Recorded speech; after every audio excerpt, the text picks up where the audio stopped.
ಸಾದ ಅವ್ರು ಏನು ಹೇಳ್ತಾರೆ, ಈಗ ನೋಡಿದೆ ಕೆಲವೆಲ್ಲ ನಮ್ಮ ಮಂತ್ರಿಗಳೇ ಕೆಲವು ಕಡೆ ಅದು ಅದೇ ಸಮಾನಾರ್ಥಕ ಇದು 2A ಅದು ಆ ಸಾಧರು ಇದ್ದಾರೆ, ಹಿಂದೂ ಸಾಧರು ಇಲ್ಲ ಅಂತಿಲ್ಲ, ಹಿಂದೂ ಸಾಧರು ಇದ್ದಾರೆ. ಅವರು ತುಮಕೂರು, ಗೌರಿಬಿದನೂರು ಮತ್ತು ಮಧುಗಿರಿ ಈ ಭಾಗದಲ್ಲಿ ಒಂದಷ್ಟು ಜನ ಇದ್ದಾರೆ ಹಿಂದೂ ಸಾಧರು ಅಂತ ಮೊದಲಿಂದನೂ ಇದ್ದಾರೆ. ಅವರು ಆ 2A ಇದಕ್ಕೆ ಅವ್ರು ಕ್ಲೈಮ್ ಮಾಡ್ಕೊಂಡು ಬಂದಿದ್ದಾರೆ. ಅದಕ್ಕೆ ನಮ್ಮ ಅಬ್ಜೆಕ್ಷನ್ ಇಲ್ಲ. ಇಲ್ಲಿ ಬರ್ಸಿಲ್ಲ, ಅವರೆಲ್ಲ 2A ಬರ್ಸಿದ್ದಾರೆ ಅನ್ನೋ ಒಂದು ವಾದನ ಹೇಳ್ತಾ ಇದ್ದಾರೆ. ಆದರೆ ಅಲ್ಲಿ ಎಷ್ಟು ಬಂದಿದೆ ಅಂದರೆ 187 ಬಂದಿದೆ.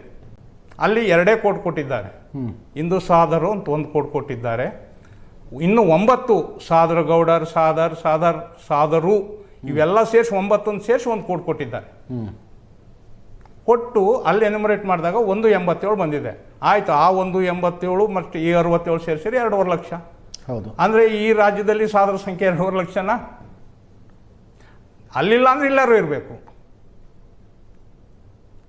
ಎರಡೇ ಕಡೆ ಆಪ್ಷನ್ ಇರೋದು. ನಿಮ್ಮ ಅಂದಾಜು ಪ್ರಕಾರ ಸಾಧರು ಈಗ ಆ ಉಪಸಂಘ ಆ ಸಮುದಾಯದ ಒಂದು ಸಂಘಟನೆ ಇದೆ, ಪ್ರಬಲವಾದ ಸಿರಿಗೆರೆ ಮಠದ ಆಶ್ರಯದಲ್ಲಿ ಒಂದು ಅಲ್ಲಿ ಸಾಧು ಸದ್ಧರ್ಮ ಸಂಘ ಅಂತಿದೆ. ಅವ್ರ ಪ್ರಕಾರ ಅವ್ರು ಹೇಳೋದು 25ರಿಂದ 30 ಲಕ್ಷ, ಅಧಿಕೃತ ಅಲ್ಲ, 25ರಿಂದ 30 ಲಕ್ಷ ಇದ್ದೀವಿ ಅಂತಾರೆ. ಮಧ್ಯ ಕರ್ನಾಟಕದಲ್ಲಿ ಅಲ್ಲಿರೋ ರೆಪ್ರೆಸೆಂಟೇಟಿವ್ಸ್ ನೋಡಿದಾಗ ಅಟ್ಲೀಸ್ಟ್ 10ರಿಂದ 15 ಲಕ್ಷನಾದ್ರು ಇದ್ದಾರೆ ಅನ್ನೋ ಒಂದು ಅಂದಾಜು. ಇಲ್ಲಿ ಬರ್ತಿರೋದು 2.5 ಲಕ್ಷ. ಹೀಗೆ ಆಮೇಲೆ ನೊಳಂಬ ಲಿಂಗಾಯತರು ತುಮಕೂರು ಜಿಲ್ಲೆಯಿಂದ ಹಿಡಿದು ಅವರು ಇಲ್ಲಿಂದ ಹುಬ್ಳಿ ತನಕ ಇದ್ದಾರೆ. ಎಲ್ಲ ಕಾನ್ಸ್ಟಿಟ್ಯೂನ್ಸಿನಲ್ಲೂ ಮೆಜಾರಿಟಿ ಇಲ್ಲದೆ ಹೋದ್ರೂ ಅಲ್ಪ ಸ್ವಲ್ಪ ಎಲ್ಲ ತಾಲೂಕುಗಳಲ್ಲಿ ಅವರು ಇದ್ದಾರೆ. ಆದರೆ ಅವ್ರ ಸಂಖ್ಯೆ ಎಷ್ಟು ತೋರಿಸಿದ್ದಾರೆ? 1.5 ಲಕ್ಷ. ಅವರು ಬೇರೆ ಎಲ್ಲೂ ಬರ್ಸ್ಲಿಕ್ಕೆ ಸಾಧ್ಯ ಇಲ್ಲ. ನೊಣಬ ಅಲ್ಲೂ 2 ಕೊಟ್ಟಿದ್ದಾರೆ. ತಪ್ಪದು, ಅವ್ರು ಬೇಡ 1 ಕೋಟಿ ಅಂತೇಳಿ. ನೊಣಬಾಗ ಏನು ಡಿಫ್ರೆನ್ಸ್ ಇದೆ? ನಾವು ಅದನ್ನು ಆಯೋಗದ ಮುಂದೆ ಹೇಳಿದ್ವಿ. ಅವ್ರನ್ನ ಇನ್ನೂ ಒಂದು ಗಮನಿಸಬೇಕು. ಆಯೋಗ ಅವ್ರಿಗೊಂದು ಆಕ್ಷೇಪಣೆಯನ್ನು ಕೊಟ್ಟಿದ್ದು. ಈಗ ಅವರು ಅಂತಾರೆ ಒಂದ್ಸಲ ಈಗ ಇವ್ರು ಹೇಳ್ತಾ ಇದ್ರು ರಾಮಚಂದ್ರಪ್ಪನವ್ರು, ಇಲ್ಲ ಒಂದ್ಸಲ ಕ್ಯಾಬಿನೆಟ್ ಅಲ್ಲಿ ಬರ್ಲಿ ಬಿಡಿ, ನಿಜವಾದ ವರದಿ ಬರುತ್ತೆ, ಬೇಡ ಅಂದ್ರು ಆಮೇಲೆ ನೀವು ಗ್ರಾಮ ತಾಲೂಕು ಅವ್ರು ಹೇಳಿದಾರಲ್ಲ ಸಿದ್ದರಾಮಯ್ಯನವ್ರೆ, ಎಲ್ಲ ಶಾಸಕರು ಇದು ನಾವು ಬೇಡ ಅಂದ್ರೂ ಬರುತ್ತೆ. ಇದು ಬರೋದ್ರ ಬಗ್ಗೆ ನಮ್ದೇನು ತಕರಾರಿಲ್ಲ, ಮಾಡಲಿ. ಆದರೆ ಇಂಥ ಗೊಂದಲಗಳನ್ನ ಇಟ್ಕೊಂಡು ಇಂಥ ಅವೈಜ್ಞಾನಿಕವಾಗಿ ಆಗಿರ್ತಕ್ಕಂಥ ವರದಿ, ಯಾಕೆಂದರೆ ನಮ್ಮದು ಮಹಾಸಭಾದು ಈಗಿನ ವಿರೋಧ ಅಲ್ಲ, ಇದು ಆಯೋಗ ಪ್ರಾರಂಭ ಆದ ದಿನಗಳಿಂದ ಈ ನಡ್ಕೊಂಡಂಥ ರೀತಿಗಳು. ನಾವೇನು ಹೇಳಿದ್ವಿ, ಅನವಶ್ಯಕವಾಗಿ ಕೋಡ್ಗಳು ಕೊಡಬೇಡಿ ಅಂದ್ವಿ ಲಿಂಗಾಯತ ಗ್ರೂಪ್ಗಳಿಗೆ. ನೀವು ನೋಡಿ ಇದರಲ್ಲಿ ಜಾತಿ ಗಣತಿಯೇ ನಮ್ಮ ದೇಶದಲ್ಲಿ ಆಗಿಲ್ಲ. ಈಗ ನೀವು ಹಳೆ ಎಲ್ಲ ವರದಿಗಳನ್ನು ತೆಗೆದುಕೊಂಡ್ರೆ ಅವೆಲ್ಲ ರ್ಯಾಂಡಮ್ ಸ್ಯಾಂಪ್ಲಿಂಗ್. ನಿಮ್ಗೆ ಏನು ಗೊತ್ತು 9 ಲಕ್ಷ ಇದಾರೋ, 10 ಲಕ್ಷ ಇದಾರೋ, 11 ಲಕ್ಷ ಇದಾರೋ?